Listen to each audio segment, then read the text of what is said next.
Hello everyone, good morning. कैसे हैं आप सब? होप कि आप सब अच्छे होंगे। तो जी एक और नए वीडियो के साथ आप सभी का चैनल पे बहुत बहुत स्वागत है। आज का व्लॉग 27 जनवरी यानी कि मंगलवार का रहने वाला है और टाइम हुआ है सुबह के लगभग 8 साढ़े 8 बजे का। घर का मेरा सारा काम निपट गया है और हस्बैंड जो है वो नाश्ता वगैरह करके ऑफिस चले गए हैं। यहाँ मैं और लक्की बैठे कुछ सामान कलेक्ट करके उसकी पैकिंग करने के लिए। ये सामान जो है वो खुशी का है। अभी वो आई थी तो कुछ सामान जो है वो भूल गई अपना, और कुछ मुझे जो है और भिजवाना था, क्योंकि फ़्लाइट में एक वेट लिमिट होती है, उससे ज़्यादा सामान आप कैरी नहीं कर सकते हो। तो वो आई थी तभी जो है उसका वेट कंप्लीट हो गया था। यहाँ से कुछ और सामान भी मैंने दिया ही है, क्योंकि देखो बच्चे जब हॉस्टल से आते हैं ना तो मम्मियों को ये लगता है कि यार किसी चीज़ की कमी ना रह जाए, बच्चे को ये चीज़ की ज़रूरत ना पड़ जाए, वो चीज़ की ज़रूरत ना पड़ जाए। तो हम है ना बच्चों को मतलब कोशिश करते हैं कि हम बच्चों को सब कुछ यहाँ से पैक करके दे दें कि वहाँ जाके हॉस्टल में बच्चों को परेशानी ना हो। और आजकल ना ये छोटे छोटे जो कार्टन बॉक्सेस होते हैं, जो मेरा कोई भी डिलीवरी आती है, कोई भी पार्सल आता है, तो मैं इनको संभाल के रख लेती हूँ, क्योंकि पता नहीं कब कैसे किस साइज़ के किस शेप के कार्टन बॉक्स की ज़रूरत पड़ जाए। छोटे से छोटा और बड़े से बड़ा कार्टन बॉक्स आजकल मेरे लिए बहुत ज़्यादा इम्पॉर्टेंट और यूज़फुल है। तो मैं इनको बहुत संभाल के रखती हूँ। वैसे तो जो है रहता है खुशी का सामान वो भाई भिजवाता है, वो अपने हिसाब से इनको पैक करके और भिजवा देता है। बट पिकअप पॉइंट से हॉस्टल तक अगर बॉक्स बड़ा होता है ना तो उसके लिए कैरी करना थोड़ा सा मुश्किल हो जाता है। अकेला बच्चा बहुत ज़्यादा वेट नहीं ले जा सकता है। थोड़ा सा डिस्टेंस जो है वो पड़ता है उसके पिकअप पॉइंट से लेके और हॉस्टल तक का। तो इसलिए मैं कोशिश करती हूँ कि छोटे छोटे कार्टन बॉक्सेस 2-3 बन जाएं और जिनको वो इजीली जो है वहाँ से पिक करके और अपने रूम तक ले जाए, क्योंकि उसका रूम जो है हॉस्टल का वो भी 2nd फ्लोर पे है। हालांकि लिफ्ट है लेकिन फिर भी एरिया बहुत ज़्यादा बड़ा है तो थोड़ा ज़्यादा ही चलना पड़ता है। यहाँ ये उसके कुछ कपड़े थे वो भी मैंने कैरी बैग में डाल दिए हैं, और ये कपड़ों को भाई अच्छे से बबल रैप करा के और अपने आप जो है इनको पैकिंग करा देगा नीट एंड क्लीन तरीके से। सामान जो है वो मैं भेजने वाली हूँ पोर्टर से, तो पोर्टर वाला नीचे आ गया है। और आजकल दिल्ली में जो है अभी तक भी स्टिल गाड़ियाँ बहुत सारी ऐसी हैं जो नहीं खुली हैं, जो अभी नहीं चल रही हैं दिल्ली हरियाणा में। तो इस वजह से ना मुझे बहुत ज़्यादा दिक्कत आ रही है फ़िलहाल इन दिनों। यहाँ पे मेरा यही रहता है कि अगर कुछ होता है तो मुझे आजकल पोर्टर से ही काम करना पड़ता है, या फिर मुझे खुद भी अगर जाना होता है तो कैब से जाना होता है। तो फाइनली यहाँ सारा सामान जो है वो पैक हो गया है और लकी अभी दे के आएगा ये सामान पोर्टर वाले को। मैं इस चीज़ से थोड़ा सा फ्री हो जाऊंगी। जब तक मुझे ये रहता है ना कि खुशी का ये सामान भेजना है, ये सामान नहीं गया है, मेरे को ये चीज़ लानी है, तो वो मेरे लिए ना एक बहुत ज़्यादा ये हो जाता है रिस्पॉन्सिबिलिटी वाला काम कि पहले मुझे खुशी वाला काम निपटाना है। यहाँ साथ साथ मैं तैयारी कर रही थी लंच की, और लंच में आज रहने वाला है दाल पालक और चावल।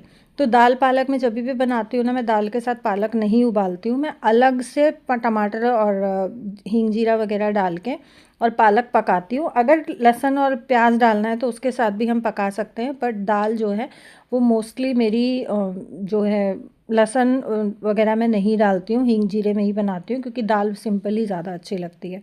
उसके बाद मुझे ये 2-4 मेरे कबर्ड हैं जिनको मुझे अरेंज करना था, और इनको मैं बैठ गई थी अरेंज करने के लिए, क्योंकि दाल पक रही थी और चावल जो है वो मैंने भिगो के रख दिए थे। तो दाल चावल मैं बनाने वाली हूँ, साथ में बनाऊँगी 1-2 रोटियाँ, तो आटा मैंने लगा के रखा हुआ है।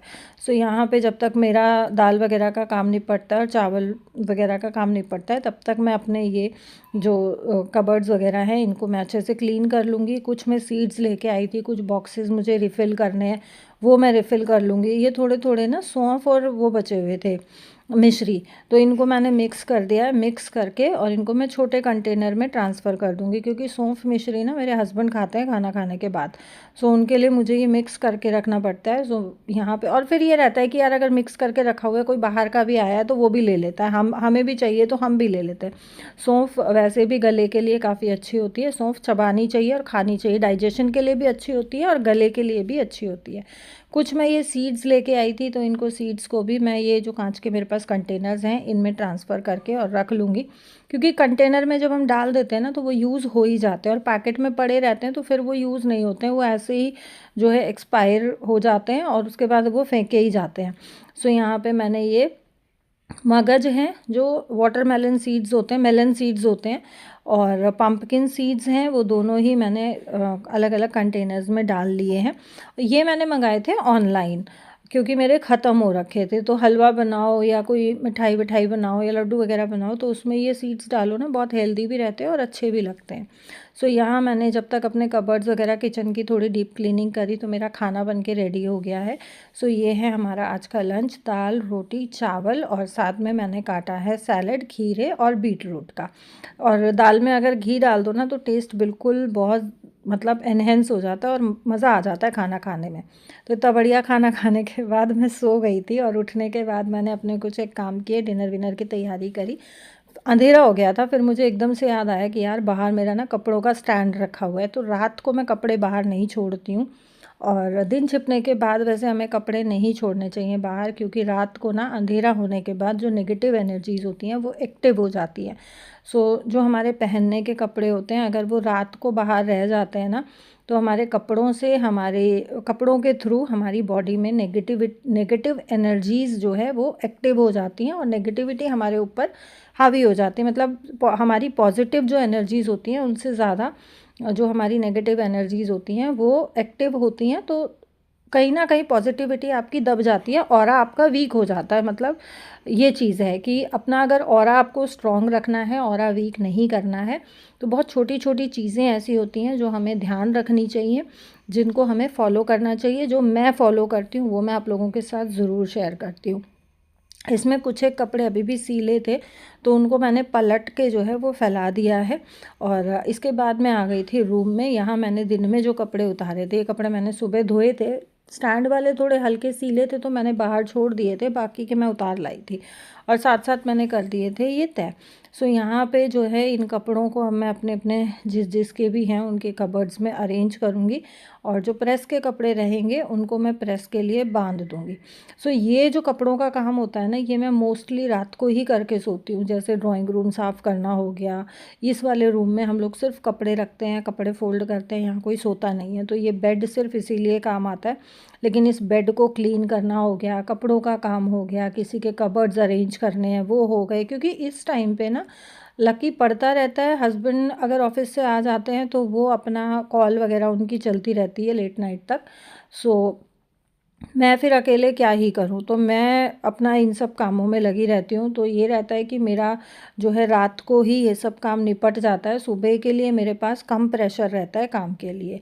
सो यहाँ पे मेरी कोशिश यही रहती है कि मैं रात को अपना जितना हो सके, जो काम हो सके, कि जो चीज़ मॉर्निंग में करना इम्पॉर्टेंट नहीं है वो हम शाम को भी करेंगे, तो मॉर्निंग में नहीं करेंगे तो चल जाएगा, या मॉर्निंग के लिए हमारे जो काम है उनमें से थोड़े से काम कम हो जाएंगे, तो उन कामों को मैं रात को ही जो है करके सोती हूँ। इस चीज़ का मैं बहुत ध्यान रखती हूँ और कोशिश मेरी यही रहती है, क्योंकि देखो सुबह आप करते हो तो सुबह एक एक काम का एक छोटे छोटे काम से आपके काम बढ़ जाते हैं, उसमें टाइम बहुत ज़्यादा लगता है। और रात को अगर हम कुछ काम करके सोते हैं ना, तो उसमें एक एक छोटे से छोटे काम से काम कम हो जाते हैं, तो सुबह का टाइम हमारे लिए बच जाता है और दिन में हम अपने लिए टाइम निकाल सकते हैं। वो चाहे रेस्ट के लिए हो, चाहे एक्सरसाइज के लिए हो, चाहे टीवी के लिए हो, चाहे वॉक करने के लिए हो। हाँ, अक्सर हमारी शिकायत रहती है कि घर का काम करते करते ना हम लोगों को हमारे लिए टाइम नहीं मिलता है।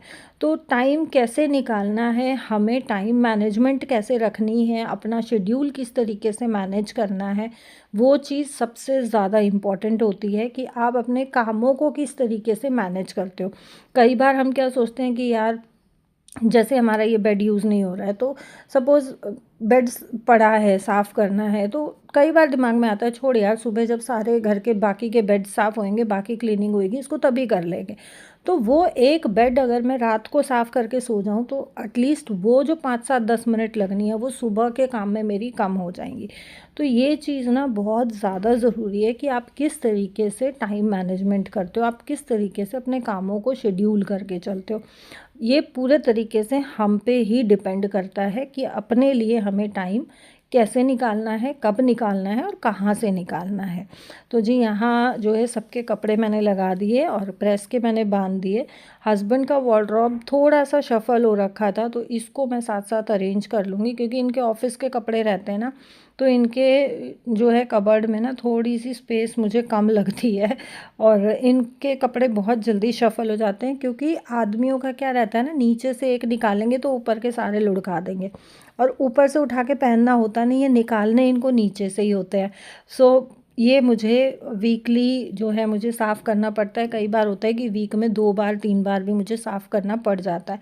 और कपड़े अरेंज करके रखना बहुत ज़्यादा ज़रूरी है, क्योंकि प्रेस होके भी कपड़े आते हैं, अगर उसी के ऊपर डंप लगाते रहें तो वो दोबारा दोबारा जो है प्रेस करके पहनने पड़ते हैं और दोबारा दोबारा उनको प्रेस करना, वो मतलब टाइम की भी बर्बादी और बिजली की भी बर्बादी, पैसे की भी बर्बादी।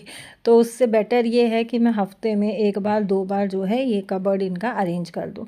अच्छा, इसमें कुछ कपड़े जो हैं गर्मियों के भी निकले हैं, जैसे टी शर्ट्स हैं, निक्कर हैं, तो वो भी मैंने इसी में रखी हुई थी। सो ये मैंने बाहर निकाल ली हैं।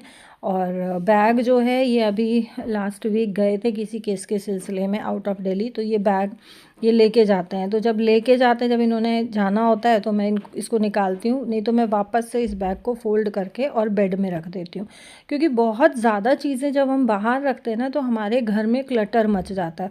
घर को किस तरीके से डीक्लटर करना है वो भी पूरे तरीके से हम पे ही डिपेंड करता है।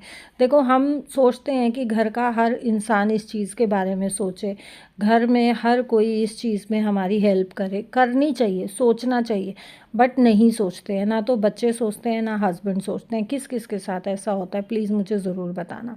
ये चीज़ ना खुद को ही सोचनी पड़ती है और ख़ुद को ही मैनेज करनी पड़ती है।